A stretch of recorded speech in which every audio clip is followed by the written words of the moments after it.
Darkness cannot be defeated by darkness. It will only be overcome by light. And education is all about light. At 8:45 on the morning of September 11th, classes were in session on the main campus and in the newly renovated Fetterman Hall. When the first plane struck the North Tower of the World Trade Center, the explosion was felt across the street in Fetterman Hall. Bob Scott was the first to be notified. We got a call over the radio from one of the other workers in the building that something had happened and there was papers flying all over the streets and we should come up and see that they had heard some sort of an explosion or something. So we ran up and out onto 30 West Broadway, and as he said, there was a lot of papers flying all over the place, and you could see that something had happened. When I saw the gash in the World Trade Center tower, there was smoke and flames pouring out, all kinds of debris fluttering to the ground. Some co-workers said they had seen people jumping out to their deaths. I saw even coming half of people down, halves, which I don't want to, each time I close my eyes, I see that picture. At 8:53, only minutes after the first impact, Ed Sullivan decided to evacuate the students from Fetterman Hall. We immediately evacuated the space down there, except for the people working in the building, that is security and M&O personnel. We had over 1,200 students, staff members, construction workers, tenants in the building. On the main campus, 2 blocks north of Fetterman Hall, the size of the catastrophe was beginning to unfold. I grabbed the camera, I took an extra battery and I ran out.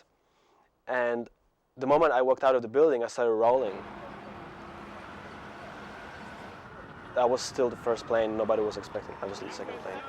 But it was just burning quietly, and you could hear sirens around, gathering, crowding around, the downtown area. As we were just hanging out on the roof trying to understand what we were witnessing, I saw a plane come out of the southwest and head towards the second tower.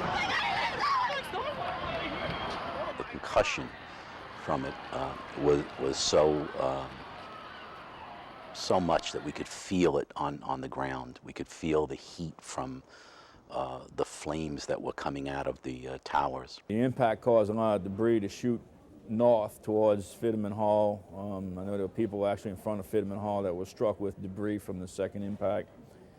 We had a combination of people running north, trying to get away from the towers. We had people, believe it or not, running towards. I think there were a lot of people who either wanted to go there and help or who had loved ones that they knew of that were in the buildings, and it was just like a natural response to try and go there. Myself and Lieutenant Golden directed everybody and all the personnel working in maintenance and operations and the personnel working in security to evacuate the building, both construction workers and students and staff and faculty. Some concrete and some metal fell down. It cut a student in the leg, another student across the head, 2 female students. I saw glass on the floor. I saw beams, those metal beams. I saw a girl with the thick glass on her back.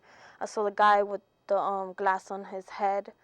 I saw a couple of people on the floor. I guess, I don't know, the beam was next to them, so I don't know if the beam hit them. We did a second check of the building because there were still people in certain areas because it's such a large building. It's a 15-story building that we evacuated. A high-ranking police officer started coming in to use the phone in our lobby, not knowing at that time that they were probably already starting to evacuate 7 World Trade Center. They come in, they were using the telephones, and when they heard me saying that we were shutting down equipment and leaving the building, they said to me that, no, we need phones in this building. Can you tell us where a large amount of phones are located? We're being utilized as a command center for NYPD because we're the closest building and our phones were still online because they didn't know the building was later on going to happen. It was on the corner of Barclay Street and West Broadway when the first tower came down. When we attempted to get out of the building, we couldn't get out. The debris and the smoke and the soot was so thick that you couldn't see. We thought, I thought the noise, I heard the noise, Actually, before it fell, it made noises like a freight train. And I thought there was another plane coming in, but then I started running, and I heard from behind me and saw it start to fall.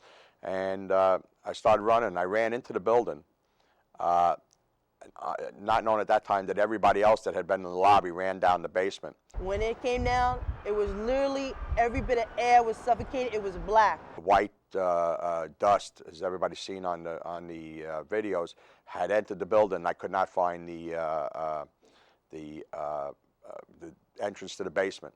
So I continued on through the back of the building and went out the back. I was with myself, a few FBI and high-ranking police personnel, and also Officer Peterson from our public safety division. We found ourselves out in the back area, trapped because of construction debris. So we ended up having to go over the construction fence. At that part we couldn't see. We were choking on the white dust.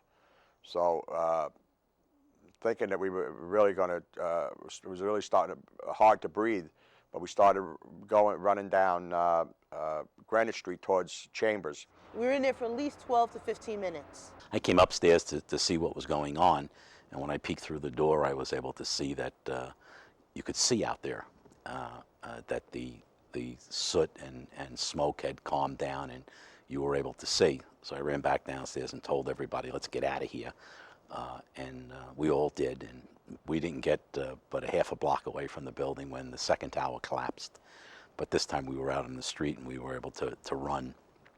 We kind of got caught in that big balls of soot and smoke, but we were pretty well in the front of it. After the second tower collapsed, Ed Sullivan, Bob Scott, and Lieutenant Golden all made their way to the main campus at 199 Chambers Street.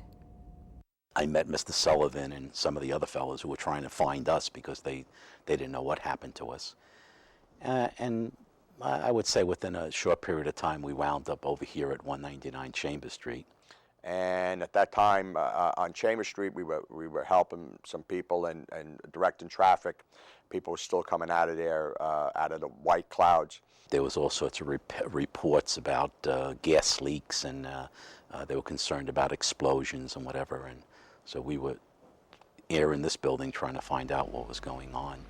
Now, at this point, from the police radios, I was hearing that there was gas leaks on the corner of Chambers and West Street. So I knew there was still some personnel, we call them essential personnel in buildings and grounds that were still in the building, and security personnel. And I got on a college radio, and I was telling people to get out of the building, that they had to evacuate 199 totally. Ed Sullivan was focused on the complete evacuation of the main campus on Chambers Street. He could not have known that the building would soon serve another purpose.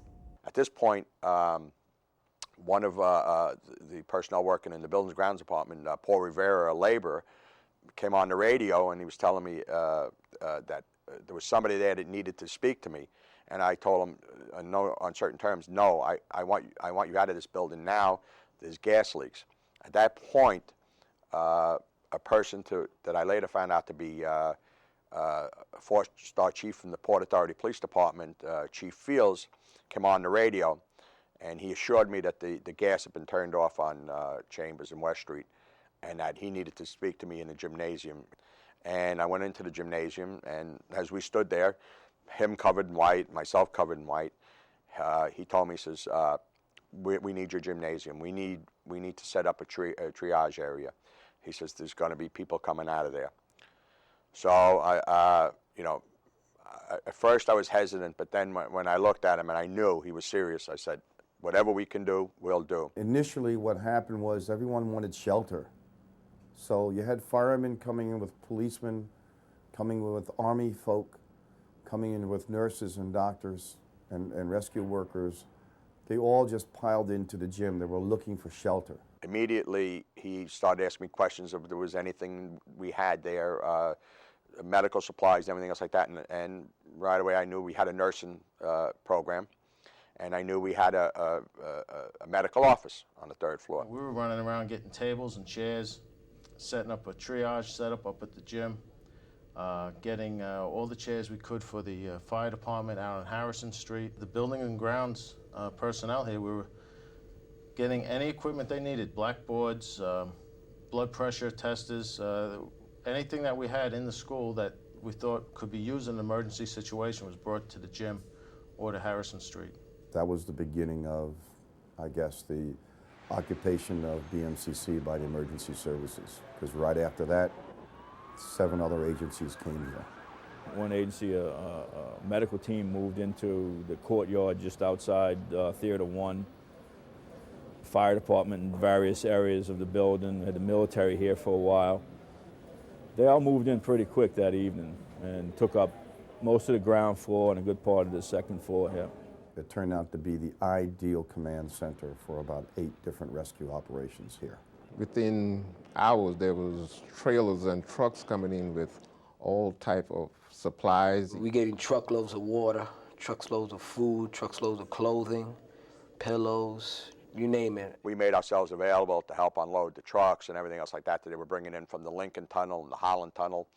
And other medical personnel were coming in. We expect to have a lot of injury, maybe even dead people to come here. We were ready for wounded and waiting for them to come. Well, basically, they never came. Gutted by fires that burned throughout the day, Number 7 World Trade Center collapsed at 5:20 p.m. When 7 World Trade Center had collapsed, which was the last building that collapsed around 5 o'clock that evening, it fell into 30 West Broadway. By the end of the first day, we knew right away there was no way we could open classes in Fitterman Hall again. We lost the phones, we lost the cell phones, and we already had lost the electricity. Roy Montgomery, the engineer, and the electricians got together and came up with a generator and set up power in the gym. Campus safety officers and staff members from buildings and grounds volunteered to stay and assist the many rescue workers moving into the main campus. People stayed, and more importantly, people came back to work the next day. The first day I was here about 33 hours.